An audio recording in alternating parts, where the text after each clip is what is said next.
জননীং শারদাং দেবীং রামকৃষ্ণং জগদ্গুরুং পাদপদ্মে তয়ো শ্রীত্বা প্রণমামি মুহুর্মুহুঃ।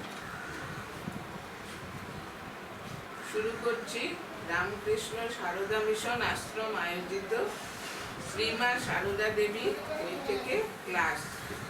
এই ক্লাসে সকলকে স্বাগত জানাচ্ছি। এই বইটি আপনারা সকলেই জানেন, লিখেছেন স্বামী গম্ভীরানন্দজি মহারাজ। এই বইয়ের অবতরণিকায় যে মহারাজ লিখছেন সেটা একটু পাঠ করে আমি মায়ের জীবনীতে চলে যাব।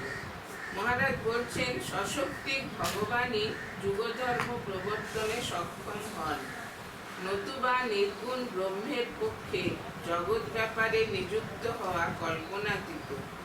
নরাবতারে শক্তির আরাধনা পূর্বক তিনি তাহাকে উদ্বোধিত করেন, অনন্তর লোককল্যাণ সাধনে নিযুক্ত করেন। এই প্রকারে ঈশ্বরাধীতা শক্তি যুগে যুগে কৃপা সম্মুখী হইয়া বিভ্রান্ত বিপর্যস্ত মানব সমাজের পুনরভ্যুত্থানের সূত্রপাত করেন। মানে শক্তির সাহায্যে অবতার তার লীলা করেন।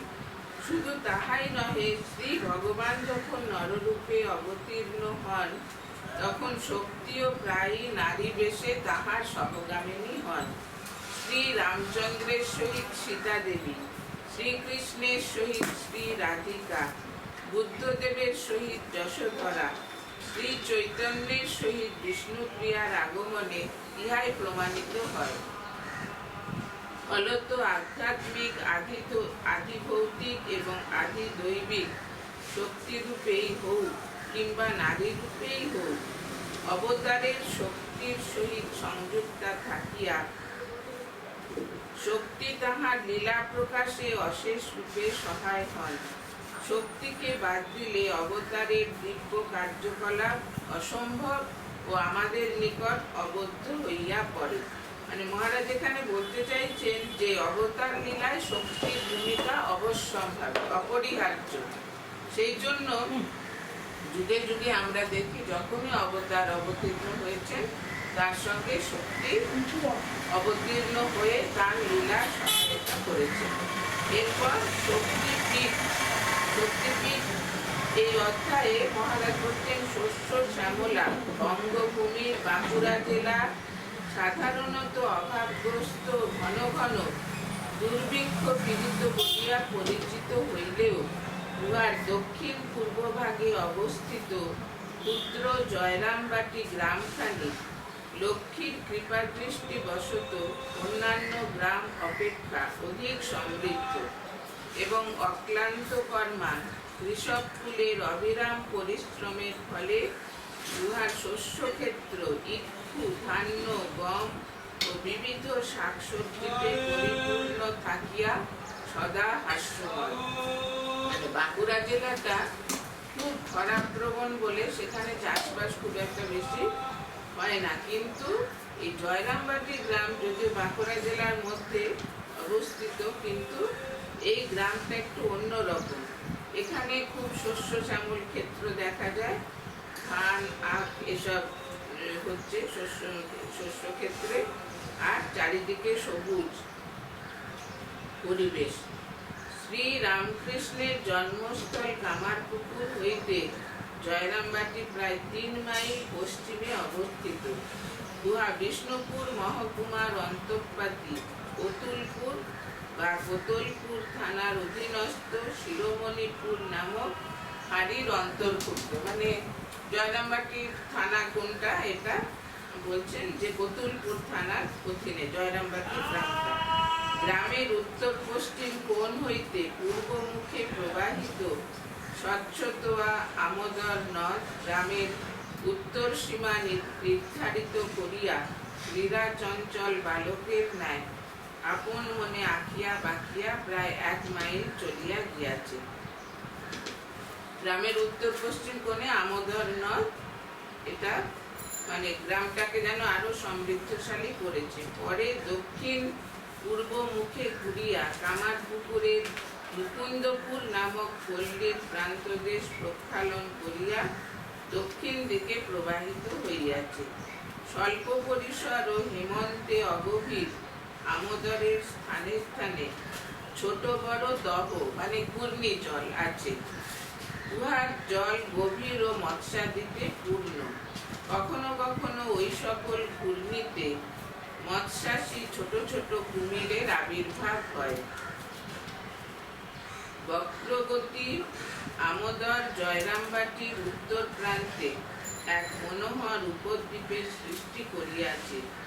ওই হরিৎ শস্পাচ্ছাদিত ত্রিভুজাকৃতি কুর্ম পৃষ্ঠ ভূমিখণ্ড বিল্ল বকুল গুলঞ্চ আম্র বট অশ্বত্থাদি বৃক্ষ পক্ষে ধারণ করিয়া ছায়া শীতল জনকোলাহল হইতে দূরে অবস্থিত থাকিয়া নীরব গম্ভীর এবং ইতস্তত দুই একটি শ্মশান চিহ্ন শোভিত হইয়া বৈরাগ্য দীপক।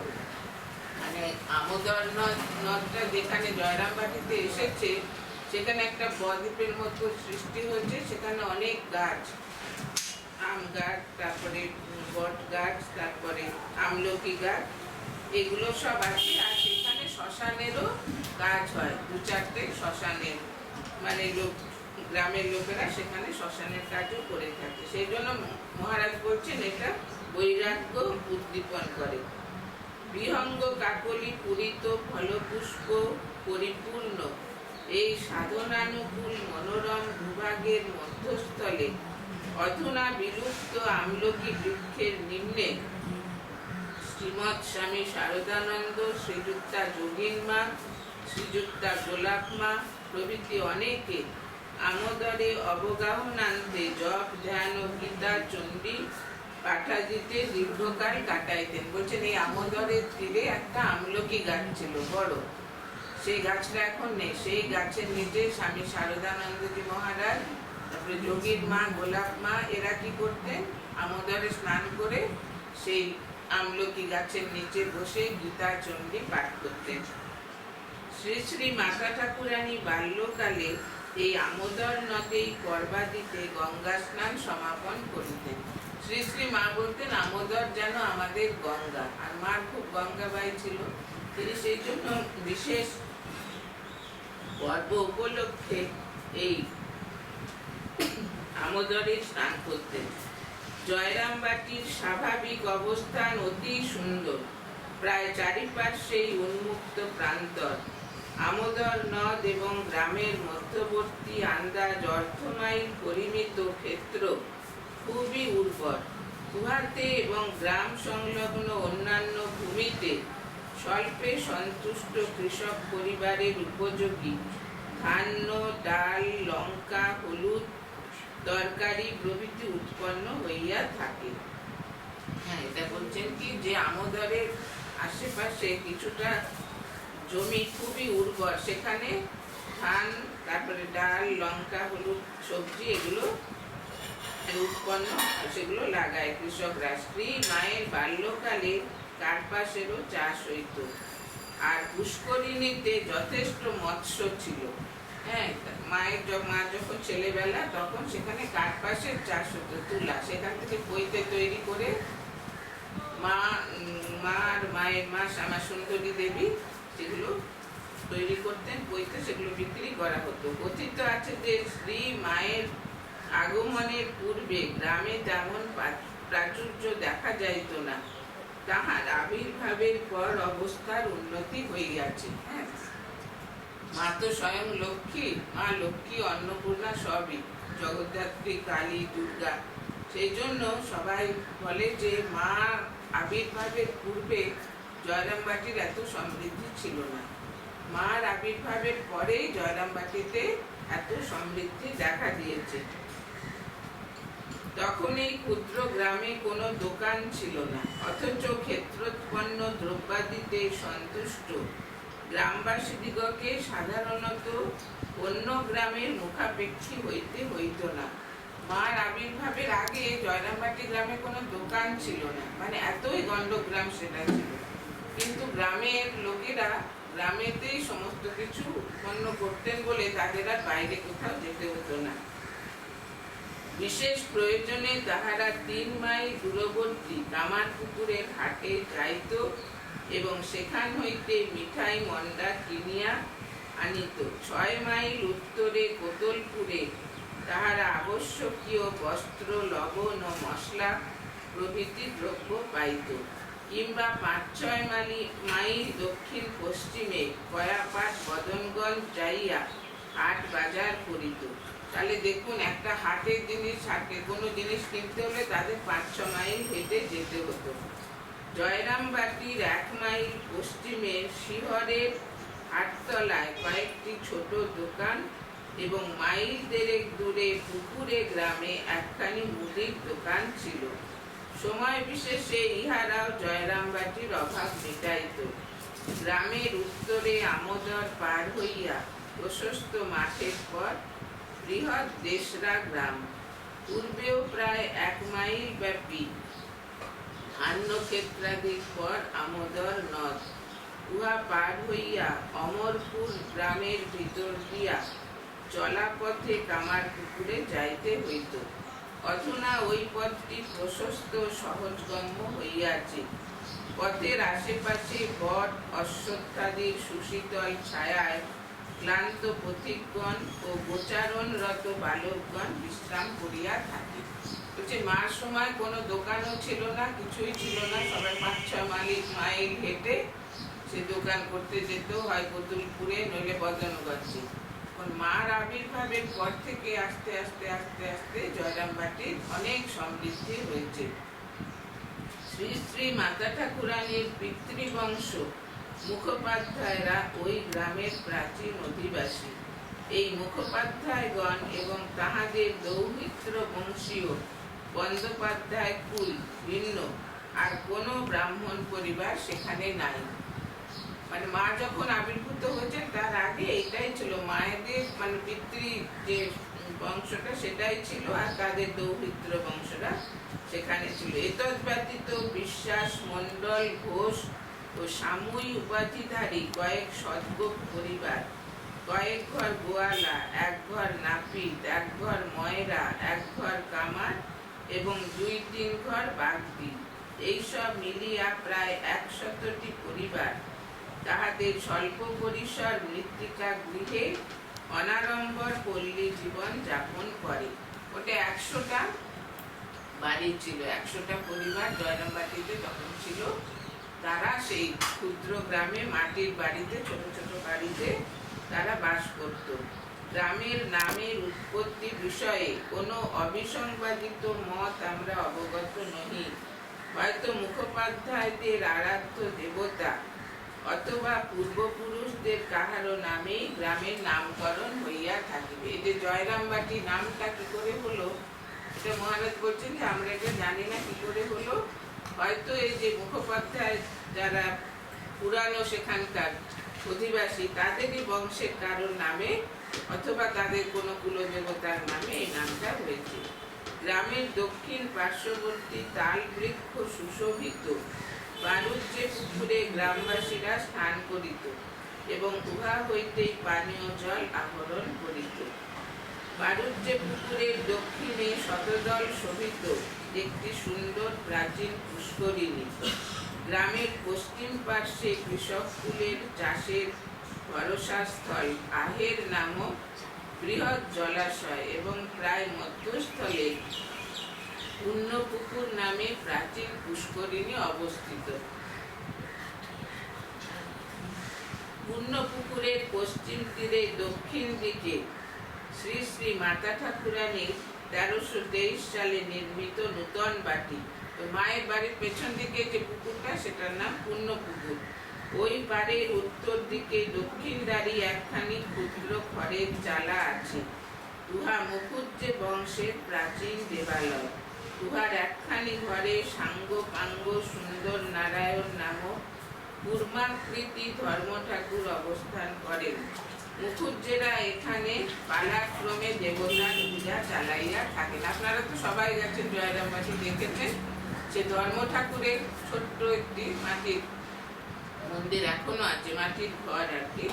সেখানে এই মুখুজ্জেরা মানে মায়ের বা পরিবারের লোকেরাই তার পূজা অর্চনা করে থাকে। অপর কক্ষ কালী মারো নামে পরিচিত। সম্ভবত মারো শব্দ মণ্ডপেরই অপভ্রংশ। এই মারোতে প্রতি বৎসর কালী পূজা হইত, কিন্তু পরে মুখুজ্জেদের অন্তর্বিবাদে উহা বন্ধ হইয়া গিয়াছে। এই মণ্ডপেই আবার গ্রাম্য পাঠশালা বসিত। আঁচলে মুড়ি বাঁধিয়া এবং বগলে পাত্তারি লইয়া গ্রাম্য বালক বালিকারা দুই বেলা তথায় সমবেত হইত। গ্রামে পাঠশালা এখানেই বসত। সেখানে সব ছেলেমেয়েরা, ছোট ছোট ছেলেমেয়েরা আঁচলে মুড়ি নিয়ে আর বই নিয়ে তারা সেখানে পড়তে আসতো। কালী মণ্ডপের উত্তর পশ্চিম কোণে প্রাচীরের সংলগ্ন একখণ্ড কৃষ্ণ প্রস্তর ছিল। উহা মা ষষ্ঠীর প্রতীক। নববিবাহিত বর বধূকে এই ষষ্ঠী তলায় আসিয়া প্রণাম জানাইতে হইত।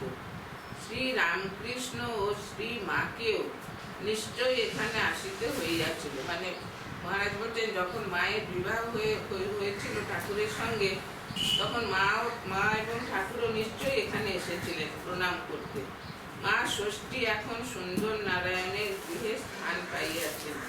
পুণ্যপুকুরের দক্ষিণ পার হইয়া যে গ্রাম্য রাস্তা গিয়াছে, উহার দক্ষিণ পার্শ্বে পুণ্যপুকুরের পূর্ব পারে ও দক্ষিণ পারের পূর্ব কোণে মোরলপাড়া। মোরলপাড়ার দক্ষিণ পার্শ্বে সুপ্রসিদ্ধা সিংহবাহিনীর মারো বা দেবালয়।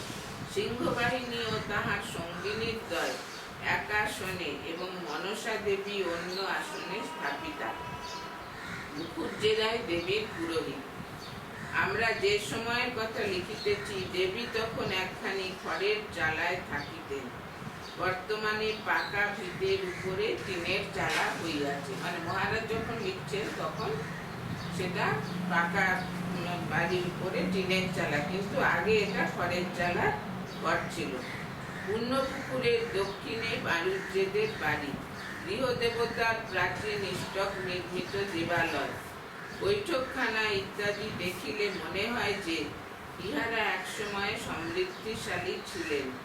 এখন সবই ধ্বংসপ্রায়। মানে মহারাজ যে সময় লিখছেন তখন সব এই বালুজ্জেদের বাড়ি সবই ভেঙে গেছে, ভগ্ন দশাটা। তাই বলছেন এখন সব ধ্বংসপ্রায় অবস্থা।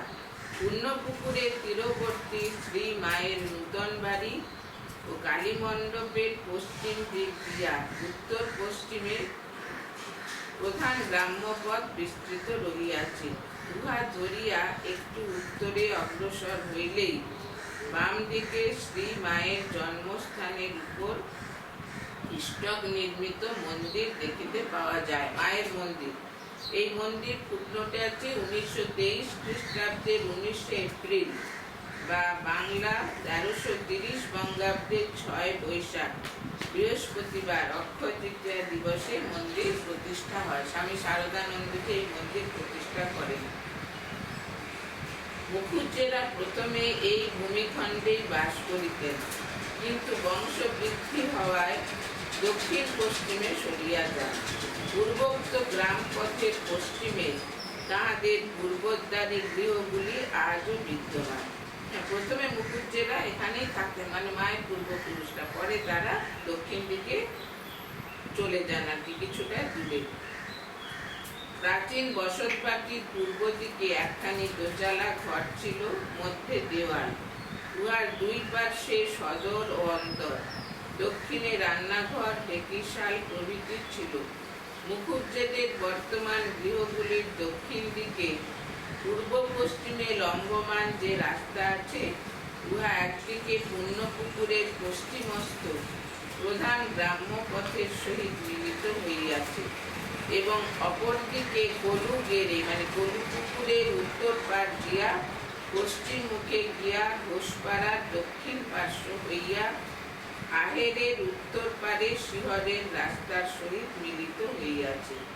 এটা মানে জয়রামবাটির অবস্থানটা মহারাজ বলছেন। রাস্তাঘাট কোথায় কি আছে?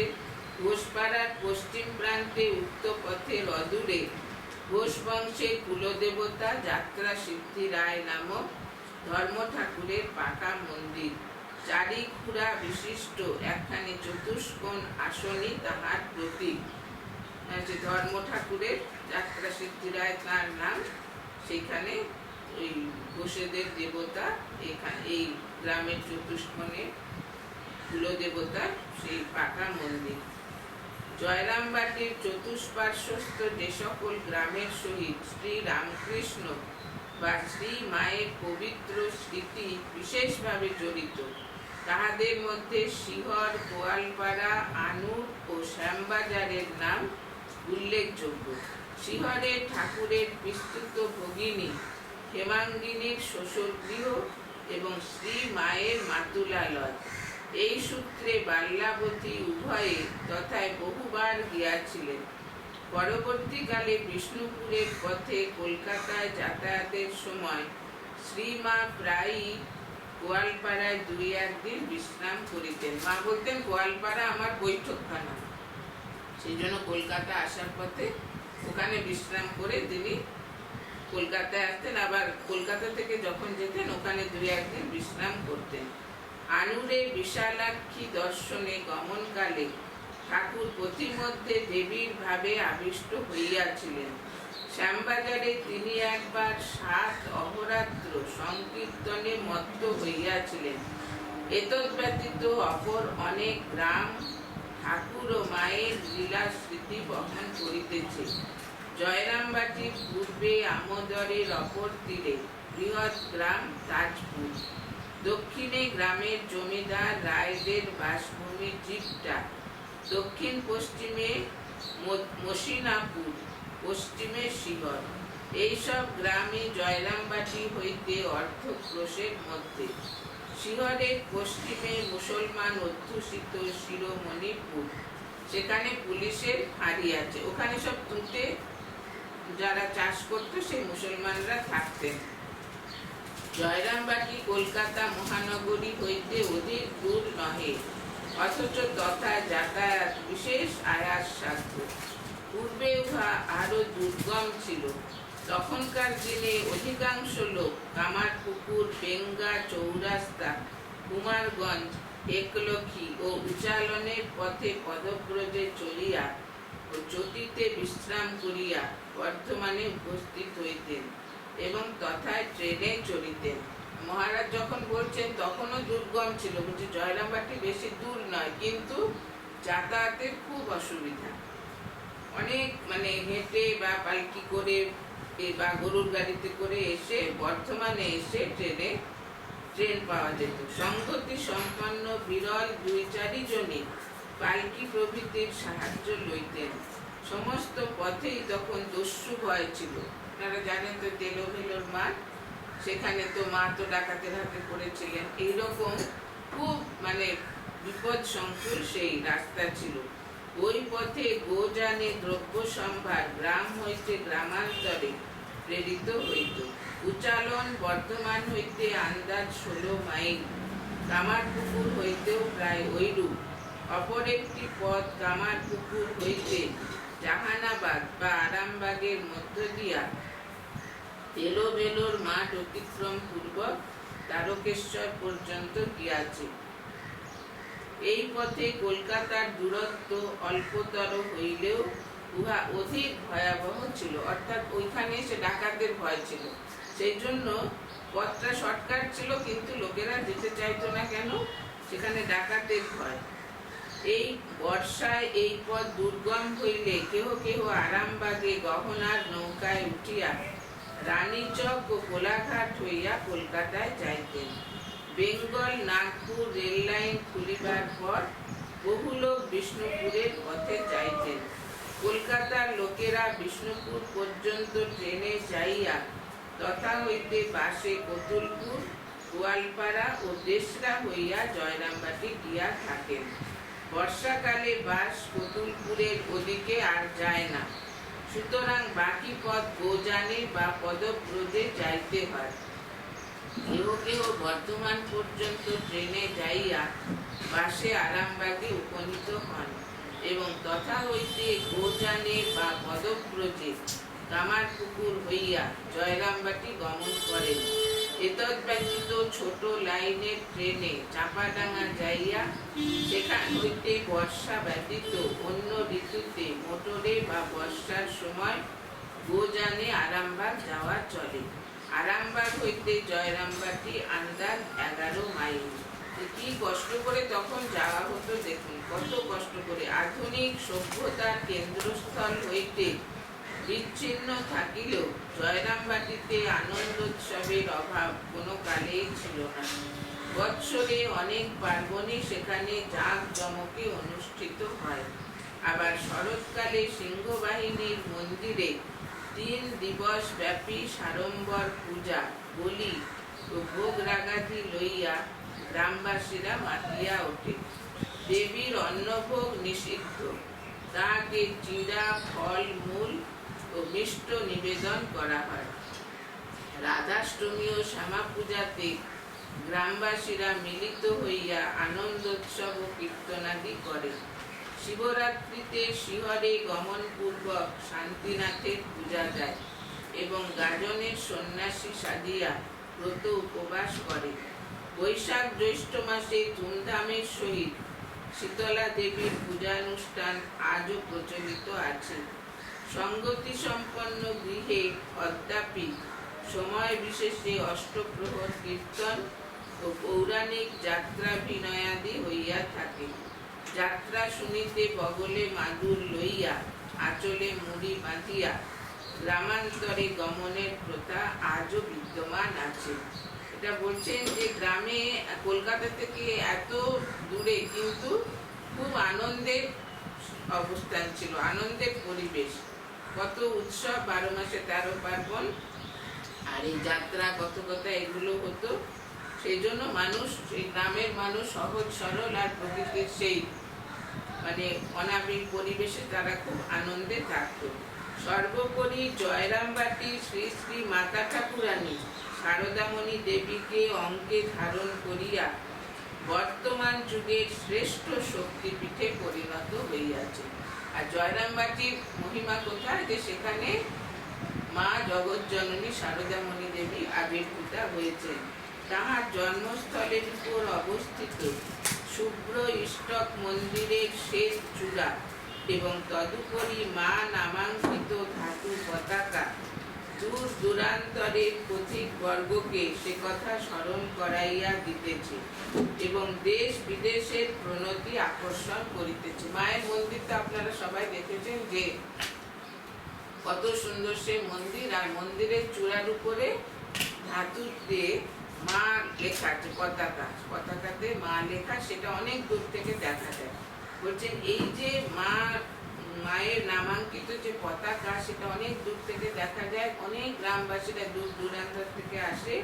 শুধু তাই নয়, সারা পৃথিবী থেকে মানুষ এই মায়ের জন্মস্থান দর্শন করতে আসে। লোক চলাচলের অপেক্ষাকৃত সুবিধা রামকৃষ্ণ মঠ ও মিশনের কেন্দ্র স্থাপন এবং ওই কেন্দ্রকে অবলম্বন পূর্বক বিবিধ সেবানুষ্ঠানের ফলে জনসমাজের দৃষ্টি ক্রমেই এই অতি পবিত্র পীঠের প্রতি আকৃষ্ট হইতেছে এবং সঙ্গে সঙ্গে গ্রামেরও উন্নতি হইতেছে। প্রথমে তো মায়ের আবির্ভাবের পরে অনেক উন্নতি হয়েছিল, তারপরে যখন এই মিশন প্রতিষ্ঠিত হলো ওখানে, তখন আরো উন্নতি হলো। আর এখন তো রামকৃষ্ণ মিশন অনেক মানে সেবা সেখানে শুরু করেছেন, সেবার কাজ, তার ফলে গ্রামের প্রভূত উন্নতি হয়েছে। আর সারা পৃথিবীর মানুষ সে জয়রামবাটিতে গিয়ে সে মায়ের জন্মস্থান দর্শন করে ধন্য হচ্ছেন।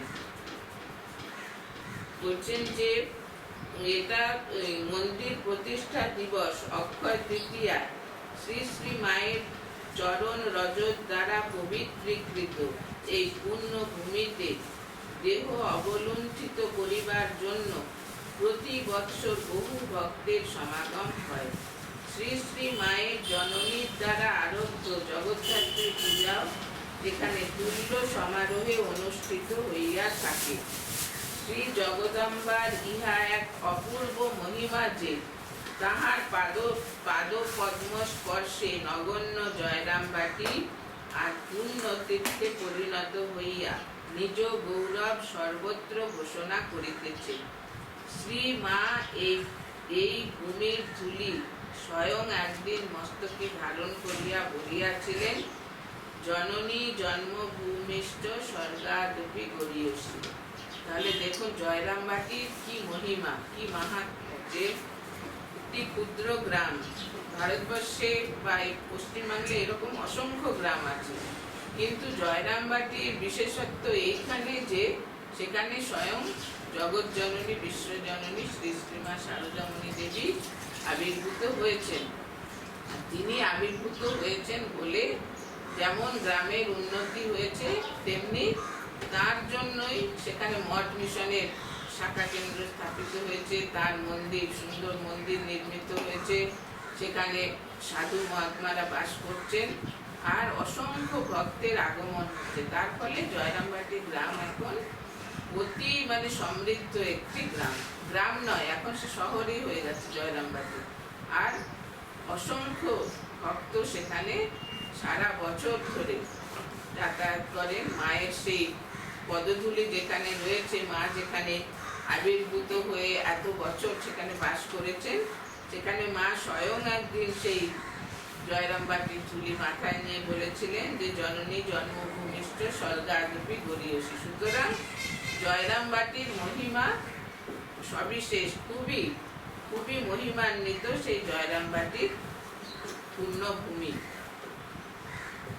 এরপরে বলছেন আবির্ভাব। শ্রী মায়ের আগমনে যে মুখুজ্জেকুল জগৎ বরেণ্য হইয়াছেন, তাহারা ঠিক কবে জয়রামবাটিতে বসতি স্থাপন করিয়াছিলেন তাহা অবিদিত। প্রাচীন দুইখানি দলিল দৃষ্টে জানা যায় যে 1076 সনের 12 বৈশাখ তারিখে বিষ্ণুপুরের জনৈক রাজা শ্রী চৈতন্য সিংহ দেব জয়রামবাটি গ্রামস্থ শ্রীযুক্ত খেলারাম মুখোপাধ্যায়কে 11 বিঘা 4 কাঠা ব্রহ্মোত্তর ও 6 বিঘা 1 কাঠা দেবোত্তর নিষ্কর ভূমি দান করেন। দেবোত্তর দলিলে খেলারামকে ধর্ম ঠাকুরের পরিচারক বলিয়া উল্লেখ করায় স্পষ্ট প্রতীত হয় যে ইহারা তখন বা তৎপূর্ব হইতেই ধর্ম ঠাকুরের সেবারত ছিলেন। বর্তমান মুখুজ্জেরা খেলারামেরই বংশধর রূপে সেই সকল সম্পত্তি ভোগ দখল ও ধর্ম ঠাকুরের সেবা পরিচালনা করিতেছেন।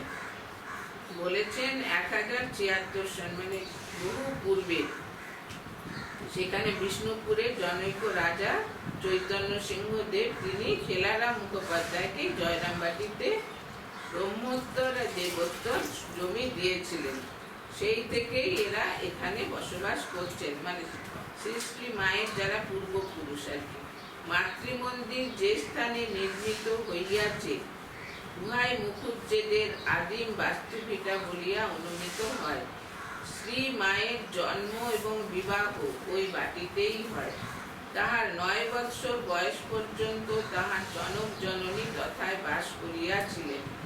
শ্রীমা বলিয়াছেন, পুরানো বাড়িতে আমার বিয়ে হয়। আমার 9 বছর বয়সের সময় নূতন বাড়িতে বড়দা মামার বাড়িতে আসি, ও বাড়িতে আর ধরে না। মাতৃমন্দির নির্মাণের জন্য মৃত্তিকা খননকালে ওই স্থানে যে কৃষ্ণ প্রস্তরের গৌরীপত্র সমেত ক্ষুদ্রাকার শিবলিঙ্গ পাওয়া গিয়াছিল, উহা হয়তো এককালে মুখুজ্জে পরিবারে ভক্তি সহকারে পূজিত হইত। এটা বলছেন কি যে মায়ের যে পুরানো বাড়ি সেইখানেই মায়ের জন্মস্থান। এখন তো যেখানে মন্দির হয়েছে সেখানে মায়ের জন্মস্থান ছিল। আর তারপরে মারা পুরনো বাড়িতে আসেন, আর নূতন বাড়ি অনেক পরে হয়েছে। মুখুজ্জেদের জয়রামবাটিতে আগমনের সহিত পশ্চিমবঙ্গের এক ধর্ম বিপ্লবের ইতিহাস সংশ্লিষ্ট ছিল বলিয়া মনে হয়। বৌদ্ধ প্রাধান্য বিমুক্ত হিন্দু সমাজ তখন হয় অনমনীয় স্বভাব বৌদ্ধ দিগকে সমাজে অপাঙ্ক্তেয় করিতেছে, না হয় উদার ভাবাপন্ন বৌদ্ধ দিগকে তাহাদের দেবতা সহ নিজ অঙ্গে গ্রহণ করিতেছে। এই রূপে বৌদ্ধদের দেবদেবীরা ক্রমে হিন্দু দেবদেবীর সমাসনে বসিয়া হিন্দু পুরোহিতের পূজা পাইতে থাকিলেন। সম্ভবত এই সূত্রেই মুখুজ্জেরা ধর্ম ঠাকুরের পূজা আরম্ভ করেন। গ্রামে আগমনের পর তাহারা গ্রামবাসী অপর হিন্দুদেরও যজন যাজনে ব্যাপৃত হন এবং তথায় ব্রাহ্মণ্য ধর্মের বিজয় পতাকা উড্ডীন করেন। বলছেন যে এরা তখন তো এই বৌদ্ধ ধর্মের খুব প্রভাব ছিল, কিন্তু এই গ্রামে যে মুখুজ্জে পরিবার এরা একেবারে পুরোপুরি হিন্দু ছিলেন। তারা বৌদ্ধ ধর্মের সঙ্গে কোনো তাদের সংস্রব ছিল না, কিন্তু যখন এই ধর্ম ঠাকুরের যজন যাজনে তারা ব্যাপৃত হলেন তখন বৌদ্ধ ধর্মের সঙ্গে তাদের একটু সংস্রব হলো, কিন্তু তবুও তারা ব্রাহ্মণ্য ধর্মের বিজয় পতাকাটা সেখানে উড্ডীন করেছিলেন। পুরুষানুক্রমে রাম মন্ত্রের উপাসক মুখুজ্জে বংশে জাত শ্রীযুক্ত রামচন্দ্র মুখোপাধ্যায় ইষ্টনিষ্ঠা, সদাচার, লোককল্যাণ সাধন ইত্যাদি সদ্গুণের জন্য গ্রামবাসীদের বিশেষ শ্রদ্ধাভাজন ছিলেন। মায়ের পিতা রামচন্দ্র মুখোপাধ্যায় তিনি খুব সদ্গুণ সম্পন্ন ছিলেন, আর তিনি খুব মানুষের উপকার করতেন, খুব লোককল্যাণ করতেন। যথাকালে তিনি শিহর নিবাসী শ্রীযুক্ত হরিপ্রসাদ মজুমদারের কন্যা শ্রীমতী শ্যামাসুন্দরী দেবীর পানি গ্রহণ করেন। শ্যামাসুন্দরী দেবীও পতিরই অনুরূপা ধর্মপ্রাণা ছিলেন। তাহার সরলতা, পবিত্রতা ও দৃঢ় চিত্ততার কাহিনী এখনো লোকমুখে প্রচলিত আছে। এই ভক্ত দম্পতিরই গৃহ আলোকিত করিয়া শ্রী শ্রী মাতা ঠাকুরানী শারদামণি দেবীর আবির্ভাব হইয়াছিল। পিতা ও মাতার বিষয়ে শ্রী মায়ের মুখ হইতে মধ্যে মধ্যে যে সামান্য দুই একটি কথা বাহির হইত, তাহাতে একদিকে যেমন তাহাদের অমল চরিত্রে সুন্দর পরিচয় পাওয়া যায়, অপরদিকে তেমনি জনক জননীর প্রতি মায়ের অগাধ ভালোবাসার আভাসও পাওয়া যায়।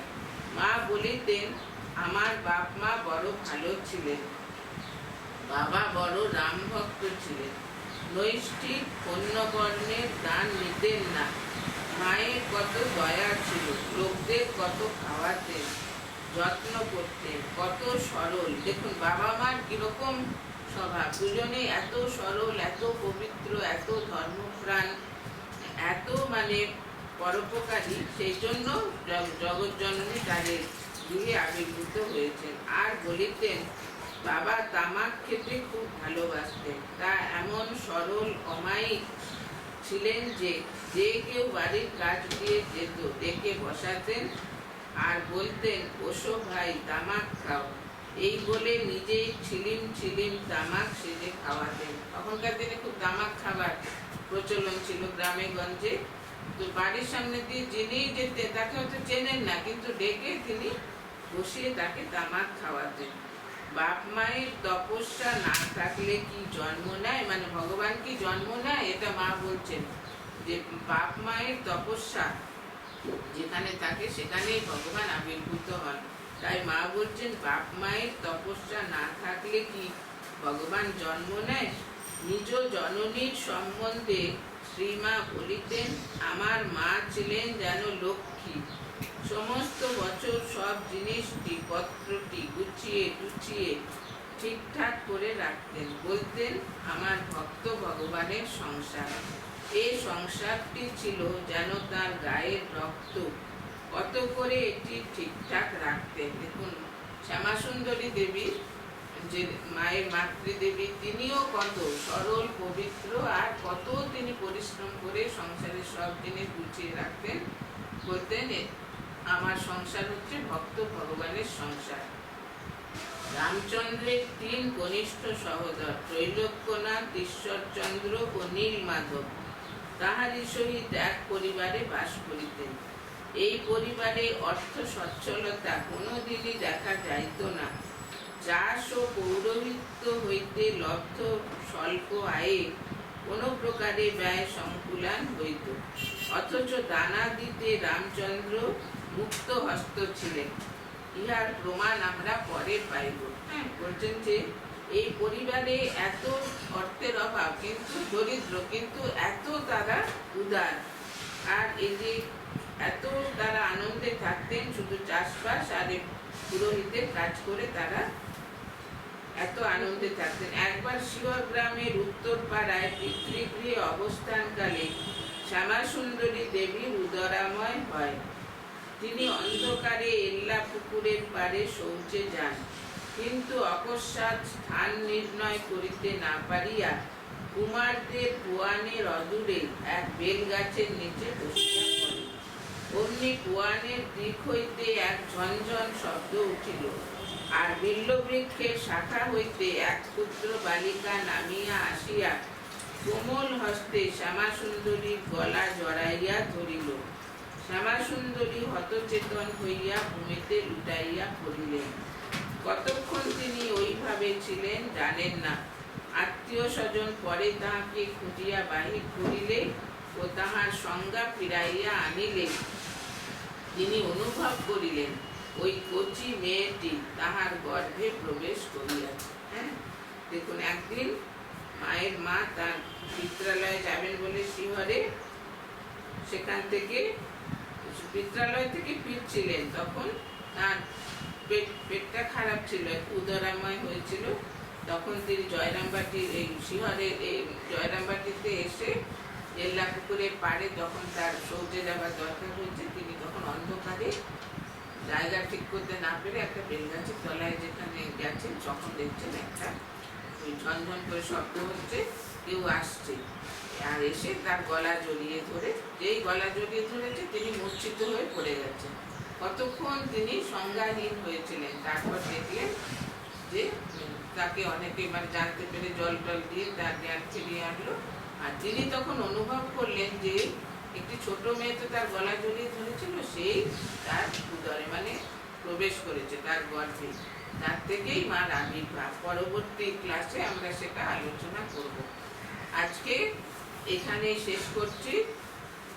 মায়ের শ্রীপাদ পদ্মে শতকোটি প্রণাম জানাচ্ছি, ঠাকুরের শ্রীচরণে শতকোটি প্রণাম জানাচ্ছি। আজ এই শুভ দেবীর পক্ষে শুভ দিনে আমরা শুরু করলাম শ্রীমা সারদা দেবী, যিনি স্বয়ং ছিলেন জ্যান্ত দুর্গা।